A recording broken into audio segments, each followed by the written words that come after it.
ಸಖತ್ ಖಾರ ಬಣ್ಣ ಮತ್ತು ರುಚಿ ಆಚಿ ಚಿಲ್ಲಿ ಪೌಡರ್. ಮಾತಾಡಬೇಕು ಅಂತ ಹೇಳಿದ್ರೆ ಧ್ವನಿನೇ ಬರಲ್ಲ. ಯಾಕೆ ಅಂತ ಹೇಳಿದ್ರೆ ಕನ್ನಡ ಚಿತ್ರರಂಗದಲ್ಲಿ ಬಹಳ ಅಪರೂಪದ ಒಬ್ಬರು ಹಾಸ್ಯ ಕಲಾವಿದರು, ಒಬ್ಬರು ಸಾಹಿತಿ ಆಗಿದ್ದಂಥವ್ರು ನಮ್ಮ ಉಮೇಶ್ ಅಣ್ಣ ಅವರು. ಅವ್ರ ಜೊತೆ ನಾವೆಲ್ಲ ಹಿರಿಯ ಕಲಾವಿದರು ಅವರ ಜೊತೆಯಲ್ಲಿದ್ದು ಅವ್ರ ಜೊತೆಯಲ್ಲಿ ಅಭಿನಯಿಸಿದ್ದೆ ಒಂದು ಸಂತೋಷ, ಸಂಭ್ರಮ, ಸಡಗರ. ಜೀವನದ ಅನುಭವಗಳನ್ನ ಹೇಳ್ತಿದ್ರು. ನಾವು ಮಾಡೋವಂಥ ತಪ್ಪುಗಳನ್ನ ಸರಿ ಮಾಡ್ತಾ ಇದ್ರು. ನನಗೆ ಹೇಳ್ತೀವ ಯಾಕೆ ದುಃಖ ಆಗ್ತಾ ಇದೆ ಅಂತ ಹೇಳಿದ್ರೆ, ನಾನು ಸುಮಾರು ನಾಟಕ ಬರ್ದಿದ್ದೀನಿ.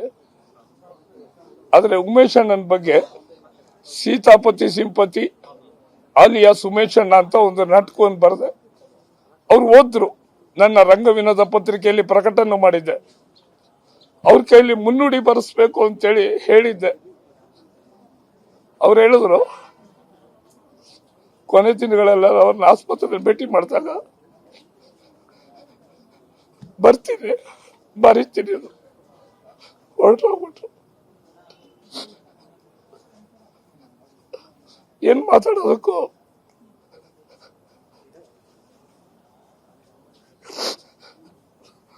ನಿನ್ನೆ ಬರೋದಿಲ್ಲ.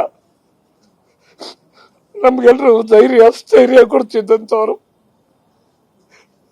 ಫ್ರಾಕ್ಚರ್ ಆಡ್ತಾರೆ ಹೋದ್ರು. ಅವ್ರ ಅಣ್ಣ ಅವ್ರ ಜೊತೆಯಲ್ಲಿ ನಾವು ಸ್ನೇಹದಿಂದಿದ್ವು. ಅವ್ರ ತಮ್ಮ ರಮೇಶ್ ಅವರು, ಕಿಟ್ಟಿ, ಎಲ್ಲರ ಜೊತೆಲೂ ನಾಟಕಗಳನ್ನ ಮಾಡ್ತಾ ಇದ್ವು. ಸಿನಿಮಾ, ಸೀರಿಯಲ್ ಎಲ್ಲ ಮಾಡ್ತು. ಈಗಿಲ್ಲ. ಅವ್ರ ಮನೆಯವರಿಗೆ ದುಃಖ ಬರೆಸುವಂತ ಶಕ್ತಿ ಆ ಸೃಷ್ಟಿಕರ್ತ ನೀಡಬೇಕು. ಚಿಕ್ಕ ವಯಸ್ಸಲ್ಲೇ ರಾಷ್ಟ್ರ ಪ್ರಶಸ್ತಿ ತಗೊಂಡವರು. ಒಂದು 15 ದಿವಸದ ಹಿಂದೆ ಕಿದ್ವಾಗಿ ಹೋಗಿ ಜಗ್ಗೇಶ್ ಸರ್ ಬಂದಿವಿ, ನಾನು ಹೋಗಿ ಮಾತಾಡ್ಕೊಂಡು ಬಂದ್ವಿ. ನಗ್ನಗ್ತಾನೆ ಮಾತಾಡಿದ್ರು. ಅವ್ರು ಜಗ್ಗೇಶ್ ಅವ್ರು ಹೇಳ್ತಿರೋರೇ, ಏನಾಗಲ್ಲ ಕಣೋ, ಏನಾಗಲ್ಲ, ಆರಾಮಾಗಿ ಆಗ್ತೀನಿ, ಏನಾಗಲ್ಲ. ಯಾಕಂದ್ರೆ ಅವರಿಗೆ ಪಾರಮಾರ್ಥ ಇತ್ತು, ಆಧ್ಯಾತ್ಮಿಕ ಇತ್ತು. ಅವರಿಗೆ ಜೀವನ ಇಷ್ಟೇ ಅನ್ನೋದು ಅವರಿಗೆ ಗೊತ್ತಿತ್ತು. ಆಮೇಲೆ ಒಳ್ಳೆ ಕಲಾವಿದರು, ಒಳ್ಳೆ ಪ್ರೀತಿ ಮನುಷ್ಯ, ಒಳ್ಳೆ ಸಂಗೀತಗಾರರು, ಜೀವನವನ್ನು ಅರ್ಥ ಮಾಡ್ಕೊಂಡವರು. ಹಾಗಾಗಿ ಇವತ್ತು ನಮ್ಮೆಲ್ಲರ ಬಿಟ್ಟು ಹೋಗಿದ್ದಾರೆ. ಸುಮಾರು ವರ್ಷದಿಂದ, ಮತ್ತೆ ಒಂದು ಸ್ವಲ್ಪ ದಿವಸದ ಹಿಂದೆ ನಮ್ಮ ಬ್ಯಾಂಕ್ ಜನಾರ್ದನ್ ಅವರು ಆದರು. ಹೀಗಾಗಿ ಏನು ಮಾಡೋಕ್ಕಾಗಲ್ಲ. ಯಾಕಂದರೆ ಅನ್ನ ಋಣ ಮುಗಿದ ಮೇಲೆ ಇಲ್ಲಿ ಯಾರೂ ಭೂಮಿ ಮೇಲೆ ಇರೋಕ್ಕೆ ಸಾಧ್ಯ ಇಲ್ಲ. ನಮ್ಮೂರಲ್ಲಿ ಒಂದು ನಾಟಕದಲ್ಲಿ ಉಮೇಶ್ ಅಣ್ಣವರು ಎಲ್ಲರೂ ಚೆನ್ನಾಗಿ ಬಳಸ್ಕೊಂಡಿದ್ರು.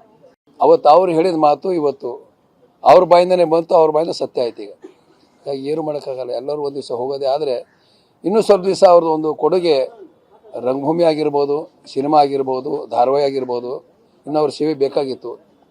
ಅದು ಏನು ಮಾಡೋಕ್ಕಾಗಲ್ಲ. ಹಾಗಾಗಿ ಅವ್ರಿಗೆ ಆತ್ಮಕ್ಕೆ ಶಾಂತಿ ಸಿಗಲಿ ಅಂಥೇಳಿ ನಾನು ದೇವರಲ್ಲಿ ಪ್ರಾರ್ಥನೆ ಮಾಡ್ತೀನಿ. ಜೈ ಹಿಂದ್, ಜೈ ಕರ್ನಾಟಕ.